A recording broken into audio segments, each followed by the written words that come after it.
is up, guys? Welcome back to the channel and welcome back to another episode of Bleeding BNG. I got a special episode for you guys today because if you're a day one Bleeding BNG supporter and if you've been holding us down since 2021, you guys know in the past we've done this video in the off season where we give 5 reasons why the Washington Commanders will win the Super Bowl in whatever year it is, right?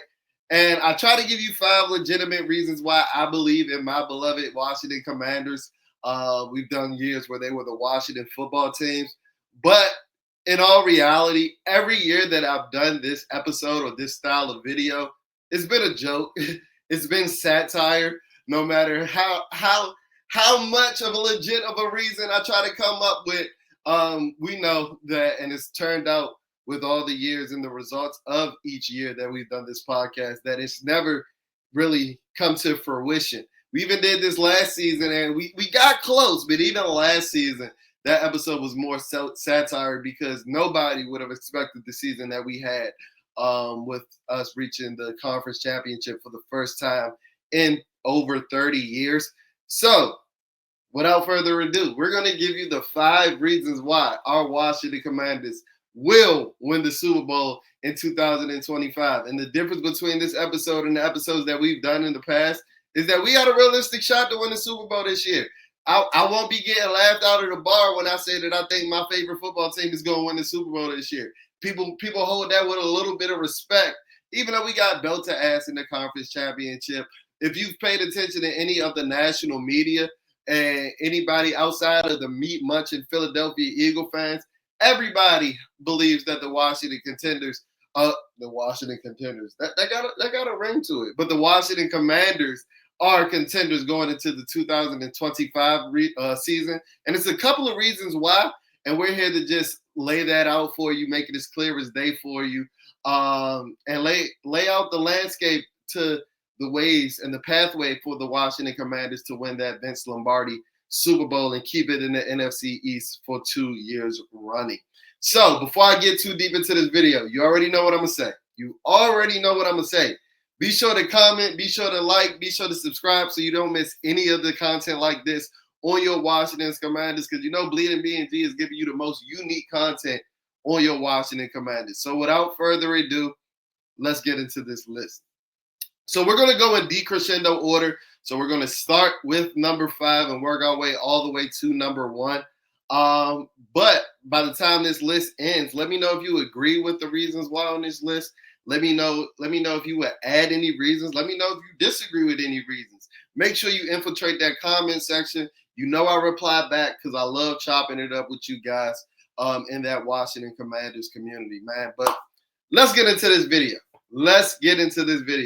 So at number 5, the number 5 reason that the Washington Commanders will win the Super Bowl in 2025 is that they're bigger, faster, stronger, specifically along the defensive line. They're bigger, faster, stronger, and that's going to help them stop the run. So the number 5 reason is that the Washington Commanders are going to be better defending the run in 2025. And let me give you some of the reasons why I say this. You know, last year, no matter how much they have been hyped up during their duration of their careers as Washington Commanders, you know, they've been deemed the Alabama wall at times and things of that nature. But Daron Payne and Jonathan Allen did not play up to, you know, expectations. It did not play up to their potential.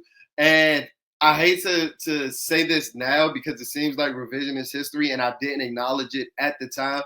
But I said in training camp last year that Jonathan Allen was tiny.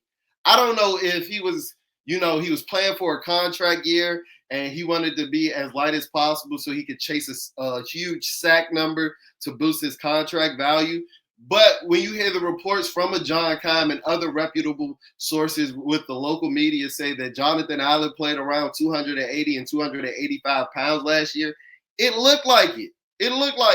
He was getting pushed off the point of attack in the run game last year. And to me, he played his worst football of his entire career with the Washington Redskins, Commanders, and the football team. Because, you know, he was a part of all 3 of those name changes, as crazy as it may seem. But having a guy like Jonathan Allen at 280 pounds, like I said, I don't know if him getting older, he wanted to shed weight. I'm not sure the reasoning why Jonathan Allen got so slim and so light last year, but bringing in a behemoth of a man, a mammoth of a man, pause, and a guy like Javon Kinlaw, who's coming in around 6'5", 6'6", 330 pounds. You hear guys like Logan Paulson. He was on the B Mention Finley show today saying that Logan Paulson said, like, I've been around a lot of big dudes, pause. He said, like, Javon Kinlaw might be the biggest dude that I've ever been around during my time in football. And we know Logan Paulson is tapped into football. Like, he's a football junkie. So for him to say that about Javon Kinlaw, and I'm not saying this like he's been a stud of an NFL player in his career, but I will say this. There's a reason why Adam Peters wanted to bring Javon Kinlaw back into his program, into his organization. He was a part of that 49ers front office that drafted Javon Kinlaw as a first rounder in 2020. And when I went back, shout out to NFL Game Pass, and looked at some of the Jets film, Javon Kinlaw did what he needed to do last year. Kellen Williams gets a lot of hype in that interior defensive line, but I'll argue over the second half of the season, Javon Kinlaw outplayed Quentin Williams. I'll argue that with anybody that watched New York Jets football. And some of the reasons why is because, he was playing on that end. He wasn't necessarily playing as a 0 or 1 tech like he did in his early years with the San Francisco 49ers. And I think that that's the plan that Dan Quinn and Joe Witt are going to have with him, with the Washington Commanders, him being that big pseudo elephant in at that 6'6", 335 pound. I mean, 330. I'll go putting pounds on it. 330-pound frame. But he's going to play that on the rundowns, and then you'll slide him into the interior on passing downs, where then he'll get rush from the 3 tech, from the 1 tech and from the 0 tech. And then you slide in a guy like Dietrich Wise, who's been relatively known as a run defender than a pass, rusher over his time with the New England Patriots over the course of his NFL career. I think he'll be better holding up at the point of attack than a guy like Dante Fowler, than a guy like Javonte Jean-Baptiste in year 1, or even a guy like Dorrance, guys like Javonte Jean-Baptiste and Dorrance Armstrong. That's not a slight to them, because I think that they're going to improve and get bigger, faster, and stronger in year 2. Maybe Dorrance not so much because he's later in his NFL career, but Javonte Jean-Baptiste with another year in the NFL program, with another year in the NFL weight room, I think he'll be able to hold the edge better as a run defender. And he showed a lot of flashes as a pass rusher last season, so he can put it all together. He could be a hell of a pick, of a 7th round pick that we drafted in that 2024 draft. Another young guy that I think can help contribute to us defending the run better in 2025 is Jayden McGee. Now, this is a guy that I haven't seen too many people talk about this year, but he was a breakout star in camp last year. People were talking about how he was a unit, how he had muscles on top of muscles. Everybody's talking about how he was like a baby Ken Harvey last year. And, he was flying around when I was out there in training camp multiple days, boots on the ground in Ashburn, like I'll be this year. So make sure you tap into the page for that. But he was flying around, and I had high hopes for Jayden McGee going into last season. But then he suffered his injury early in the preseason, and he was somewhat of an afterthought for the rest of the season, playing a lot of special teams when he was active and on the roster. But I think where he excels and where he shines at is as a downhill thumper. I think that him going into year 2 in his career and being a young guy, he presents more range than a guy like Bobby Wagner. And, while Bobby Wagner might be able to get it done in the early downs, this is a guy, and, Jayden McGee, you could potentially bring in as a sub-package linebacker, and he can help not only defend the pass, but be a downhill thumper if teams try to surprise you on draws and things like that. Because even if you look at the rushing numbers last year, while they were putrid, I think the biggest stat that sticks out to me is that we allowed so many explosive runs, and those are runs over 10 yards. And I think a lot of that was due to the edge position. There's a reason why I'm talking about that so much right now. And I think if we could get improvement just holding up at the point of attack, and we don't get guys chasing sacks like a Dante Fowler did last year, you got Von Miller to do that, and he does that better than Dante Fowler can do in his sleep. So if we could get, those guys that I mentioned earlier, like a Dietrich Wise and like a Javon Kinlaw, just hold up the end set the edge and hold up the point of attack. I think that this defense can go for massive gains as far as defending the run in the 2024 season. Even mentioning a guy like Johnny Newton going into year two. I think that the jury's still out on Johnny Newton as a second round draft pick. You know, people were regarding him as the steal of the draft last year when we stole him in the second round. I didn't necessarily love what I saw from Johnny Newton. He flashed specifically in the Bears game is what's sticking out to me as I'm talking right now. But especially in the run game, I thought that he was weak at the point of attack. Now, I'll be the first to acknowledge having 2 Liz-Frank injuries and having 2 foot injuries, especially in your rookie year, might lend itself to you, not being as strong at the point of attack. So I'll be curious to see what he is in year two, as I mentioned with Javonte Jean-Baptiste, with another year with him in the NFL program, with him in the NFL weight room. Because if we can remember, with him coming out of Illinois, he was more regarded as an interior pass rusher than anything. And I didn't necessarily see those flashes. But if he can, round out his game more and become better as a run defender, he'll contribute to all the massive gains and all the reasons why the Washington Commanders will win the Super Bowl in 2025. Remember, you heard it here first at Bleeding BNG.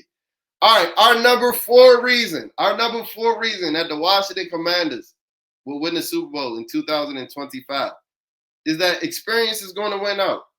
Experience is going to win out. Now, I know the latest joke with the Von Miller signing is that, the Commanders are building a retirement home in Ashburn. You've seen people post that Randy Moss, Dan Marino, and Jerry Rice commercial where they reliving the glory days with the old baggy jerseys and things of that nature. And they saying that this is your 2025 Washington Commanders. Well, one thing that they failed to acknowledge when they mentioned that is, we got a lot of old guys. We do. We have the oldest roster in the NFL. I think it's averaging around 28.2 years and things of that nature. But they failed to mention that almost all of our old guys were contributors to us making the conference championship last year. Speaking of guys like Zach Ertz, speaking of guys like Bobby Wagner, these are guys that's over that average age, that's in their mid-30s. And these are guys that found the youth last year. And these are guys that have played in big games, and they are experienced winners. They are experienced winners. Even a guy like Deebo Samuel and Marshawn Lattimore, who are at age 29, they are used to winning and playing in big-time football games. Marshawn Lattimore made a conference championship as a rookie with the Saints. He's been playing big football games since he entered the NFL. Damn near the same thing with Deebo Samuel. He made the Super Bowl as a rookie.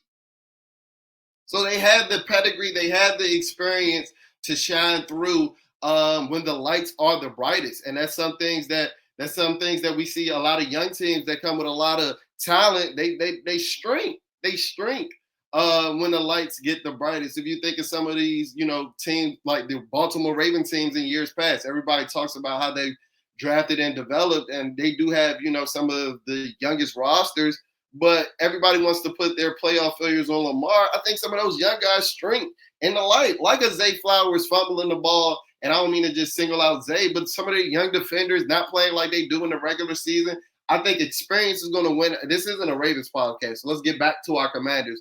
But I think experience is going to win out with our Washington Commanders, and all the reasons why we're going to win the Super Bowl, because these guys are going to be playing in games that they're used to. Even a guy like Zach Ertz, Super Bowl winner, Von Miller, Super Bowl winner, Bobby Wagner, these guys already have rings. So us making another Super Bowl in 2025 isn't anything that they haven't seen before. Isn't anything that they haven't seen before. And the difference between, this roster and the overhill game of the George Allen years or the early Dan Snyder years is that those guys, when we signed them, it was clear that they were descending assets. And while I'm not saying that Zach Ertz is the Zach Ertz of 2016 or Bobby Wagner is the Bobby Wagner of 2013, I'm not saying that.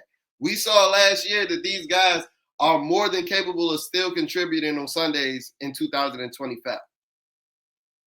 Like, they're going to have a steep regression for them to not be worth their contracts and for them to be considered washed based off of what they did in the 2024 season. Now, I know you want You guys wanted to say, Von Miller only had 6 sacks over the last 2 years, and you guys want to mention how he didn't have any sacks in 2023. Well, if you look at the pass rush metrics, he's still top 10 in the NFL with one of the fastest get off rates. He was still top 10 in the NFL with one of the best pass rushing rates. So if he can be that situational rusher that we can only rely on him to be, we can't really expect him to be anything more.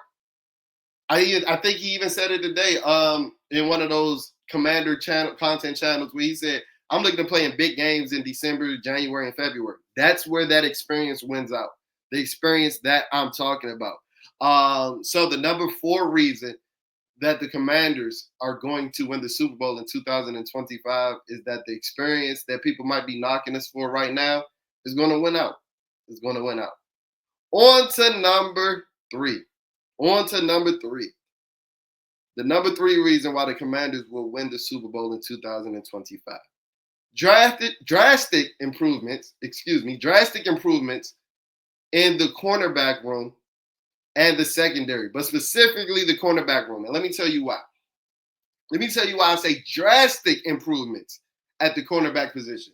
Do you guys realize that our starting cornerback duo week 1 of last season when we played the Tampa Bay Buccaneers was Emmanuel Forbes and Benjamin St-Juste? I will argue with anybody. Bring an NFL historian, bring your favorite YouTuber, bring anybody from ESPN, FS1, even though they're firing everybody right now. I will argue with anybody, Shay, Stephen A., that was the worst starting cornerback duo in NFL history. So you can only go but up. That's like getting a 0 on the test. If I retake the test, I just got to get one fucking answer right to improve on what I did. The last time I took the test. And I feel like that's the mindset that I'm going into this season with the cornerbacks. Where we went from trotting out Benjamin St-Juste and Emmanuel Forbes, who don't know how to play football, who get nervous when the ball is in the air, like that's not their fucking job, who is built like Gumby, who's built like pipe cleaners. Who Benjamin St-Juste, who wants to be more in GQ than the NFL. Like, I really don't want to go on those guys because they're not Washington Commanders. But I don't think you guys outside of Washington Commanders, outside of the Washington community, if you guys don't watch the Commanders, I don't think you guys understand how bad of a starting cornerback duo that was. They've been a result of my blood pressure spiking many a times. Just them two, the two main culprits. Benjamin St-Juste and Emmanuel Forbes have been responsible for a couple of my hospital visits in the last couple of years.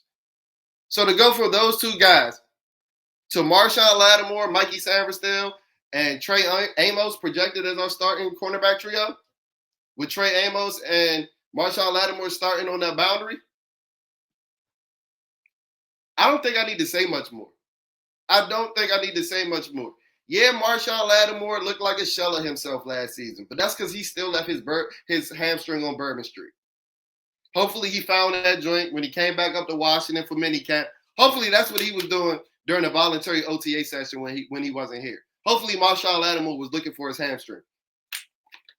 And I hope that he found it, because even last season, before Marshawn Lattimore started to suffer that hamstring injury that went on to linger and bother him for the rest of the season, go look at Marshawn Lattimore's first 3-week metrics. Go look at Marshawn Lattimore's first 3 weeks PFF numbers from last season. They were elite. I'm talking about top 3 cornerback in the NFL type numbers. So, yeah, we want to talk about age and him getting older, but just 12 months ago, he was one of the best cornerbacks in the NFL. And I'm just as curious as the next man to see how he recovers from this hamstring injury. But I'm banking on the former All-Pro getting back to at least 85% of what he was. But guess what? He could be 5% of what he was, and he'll be better than Benjamin St-Juste and Emmanuel Forbes. I'm better than Emmanuel Forbes. I might need to train a little bit to catch Benjamin St-Juste, but I'm putting all my money right now that I can check a receiver 10 reps one-on-one better than Emmanuel Forbes. Just simply because I could jam him at the line just a little bit. They running through Manny. He built like he 143 pounds. Like, I don't know. As y'all see, As y'all see, I still got PTSD no matter how magical that season was. But a guy like Mikey Sanders still year 2 in the Joe Witt system. One of the best, one of the better rookie cornerbacks from last year. I think when y'all Mitchell held Mikey Sanders still was the second best rookie cornerback last year. Him sliding back to his natural position of the slot corner, I think that's going to just improve not only our run defense but improve our coverage as well. I think right now you have 3 guys that are capable not only talent wise and skill level wise, but they're physically capable of holding up on those islands and holding up against NFL wide receivers. Even a guy like Trey Amos, if you look at his physical profile, this is a 6'1" corner with 33-inch arms that runs a 4.4. And I know he hasn't played an NFL game yet, but I promise you, after 3 weeks of, after Trey Amos's first 3 weeks of his career, I promise you that we'll be saying that he was better than. It only took us about 2 weeks to realize Emmanuel Forbes was some shit. When he got cooked by Marvin Mims, the returner for the Denver Broncos, that's when I started like scratching my head. And then it just went all downhill from there. I promise you that Trey Amos is going to be better than that. And we're not going to take long to figure that out. We're not going to take long to figure that out.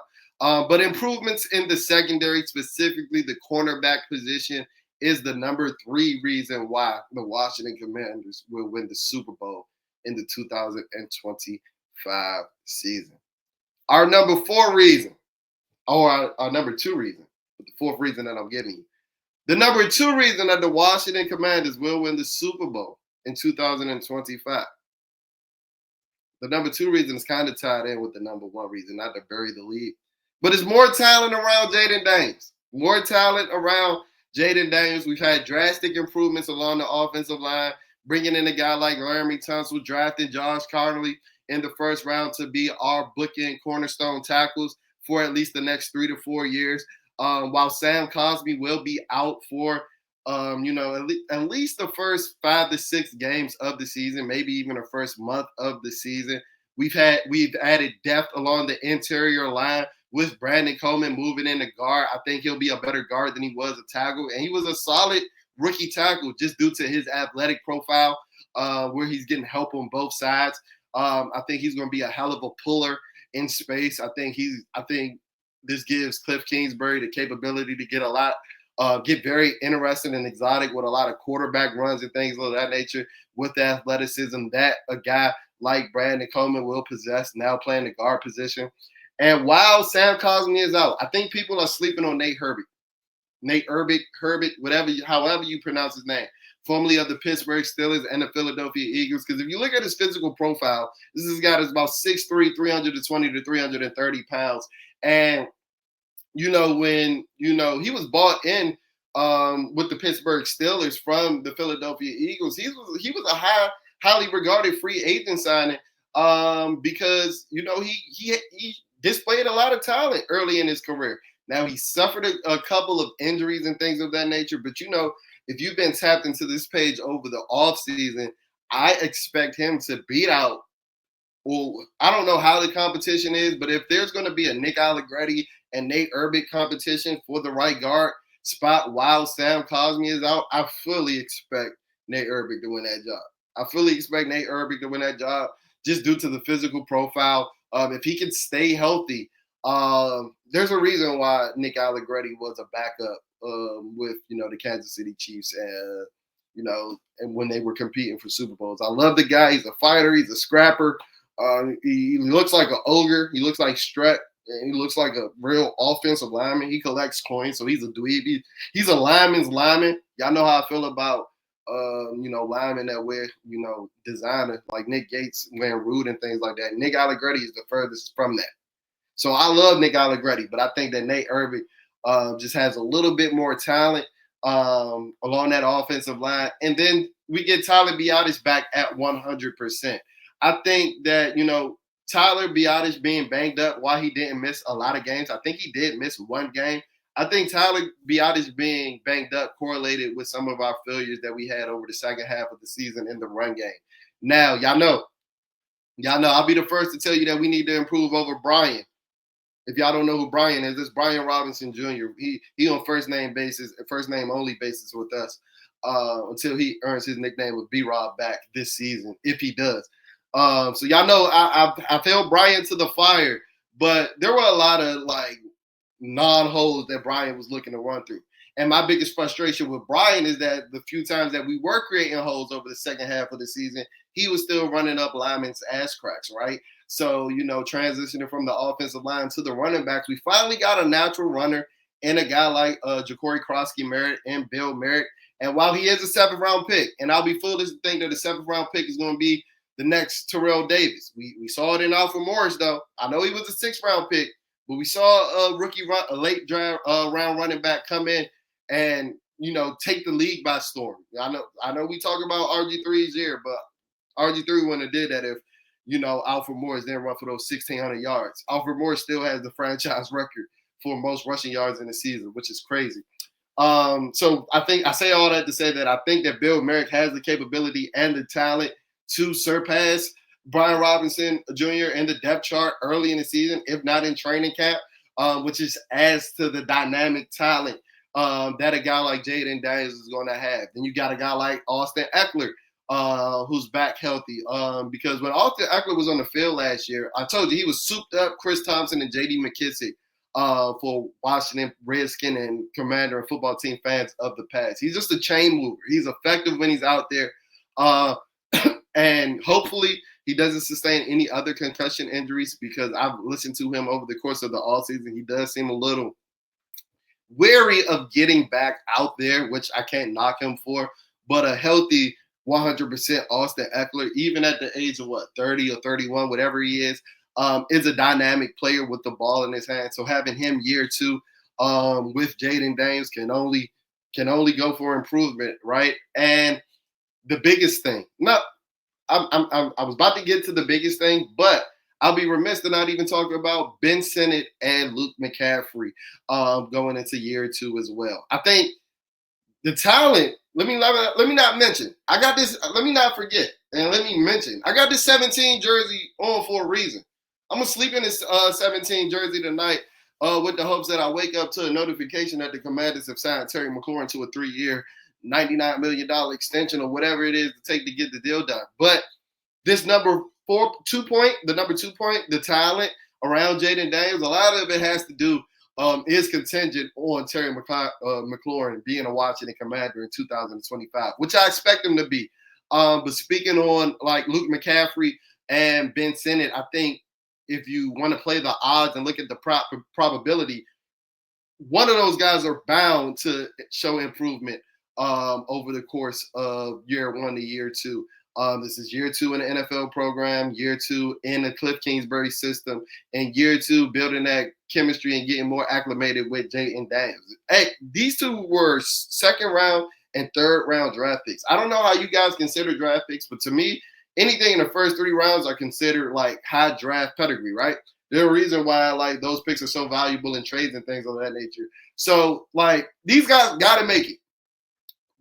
I'm banking on Adam Peters is banking on one of these guys to make it, if not both of these guys, because that 2024 class will start to look funny in the light. When you look past the Jayden Daniels and the Mikey Sanders still, I've already mentioned how year two is a big year for Johnny Newton. If Luke McCaffrey or Ben Sinnott don't break out this year, that 2024 class is going to start to make me scratch my head a little bit. But if you've heard all the reports coming from mandatory minicamp and the OTA session, Luke McCaffrey looks a lot faster in year two.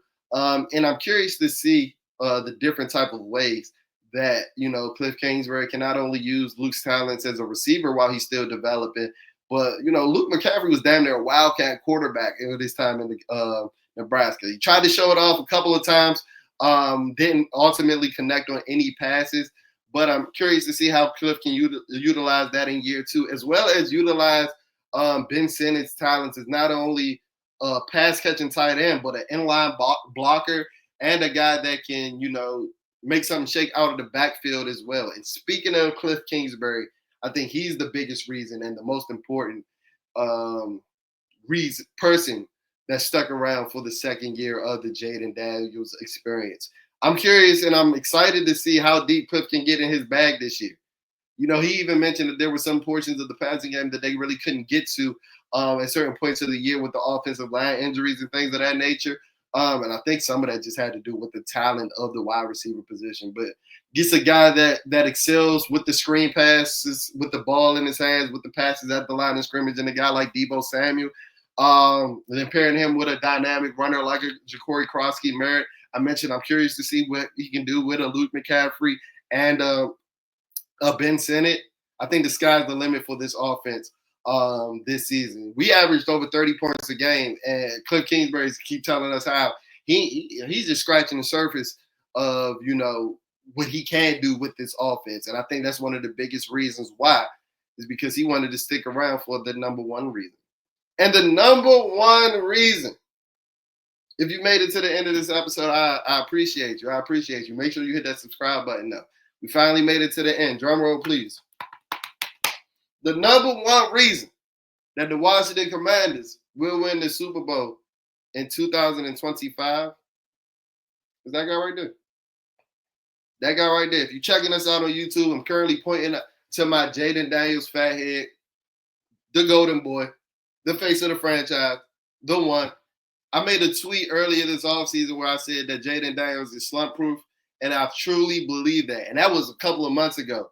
And then when I hear, as we prep towards, the upcoming NFL season, when I hear his counterparts talk about how hard of a guard he was last season, how cerebral he was, when I see him making Jared Goff cry on quarterback, when I see,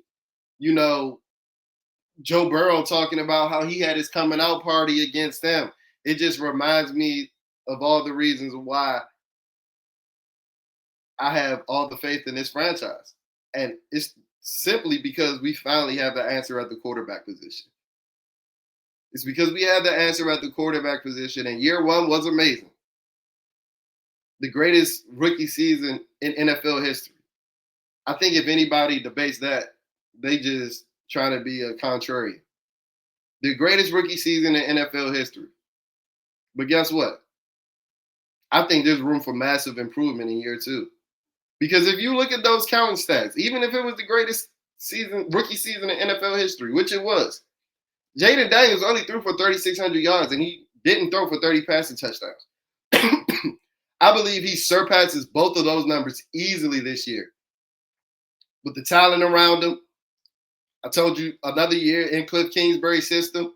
I didn't even mention this when I mentioned the talent around him.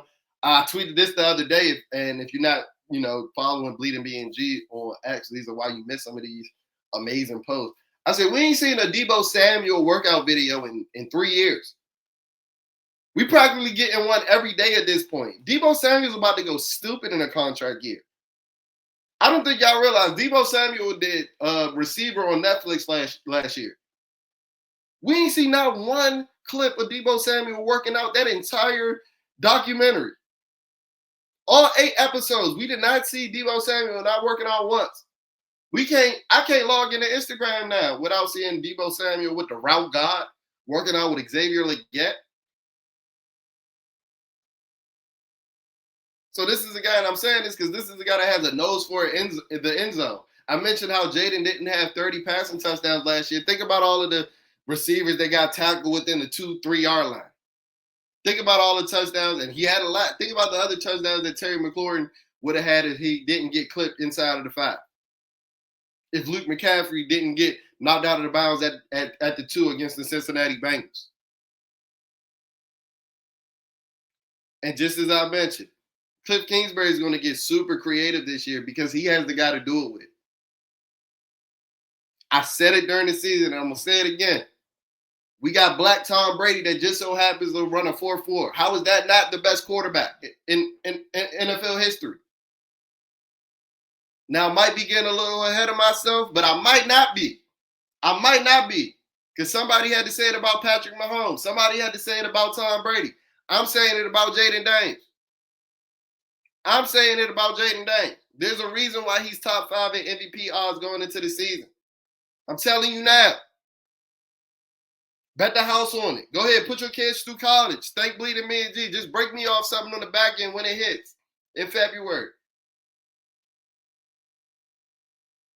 Because I believe that the 2025 season is the season that Jayden Daniels takes his throne as the best quarterback and the best player in the NFL. And that is the number one reason why the Washington Commanders will win the Super Bowl in 2025. Because we know at the end of the day, it's a quarterback's league. And by the end of this season, most people, I'm not going to say all because we got some delusional fans out there. Most people will consider Jayden Daniels the best quarterback in the NFL. That'll do it for this episode of Bleeding BNG. Let me know, do you agree with my 5 reasons? Let me give you the 5 reasons again. The 5 reasons that the Washington Commanders will win the Super Bowl in 2025. They're bigger, faster, stronger along the defensive line. So that'll result in them being better defending the run. Their experience is going to win out. Oldest roster in the league, but they have proven Super Bowl winners, Zach Ertz, Bobby Wagner, Von Miller, and then they have reputable elite players or players that were once elite that are still solid veterans in Marshawn Lattimore and Deebo Samuel. Number 3 was improvement in the secondary, specifically the cornerback position, helping them defend the pass. We went from Benjamin St-Juste and Emmanuel Forbes to Marshawn Lattimore and Trey Amos and Mikey Samerstill. Like, need I say more? The number 2 reason, more talent around Jayden Daniels. Offensive line, pass catcher weapons, running backs, we improved across the board this season. And the number 1 reason, number 5, down in the burgundy and gold, Jayden Daniels is our quarterback. Let me know if you agree with this list. As always, if you're not subscribed to the channel, go ahead and hit that subscribe button. But if you're not following us on social media, go ahead and follow us at Bleeding BNG, BLEEDING, BNG on Instagram, BLEEDIN, BNG on X. So there's only one G in our X handle. If you're listening to us on audio-only platforms such as Spotify or Apple Podcasts, please leave a rating. Please leave a review. That's how we finesse these algorithms so that when you're searching anything Washington Commanders, Bleeding BNG is that number 1 content hub that pops up in your search bar. Football's here. Football's here. Players report for training camp tomorrow. Got a training camp preview that's coming out tomorrow, so make sure you tap into the channel, and I'll check in on y'all on the flip side. Peace.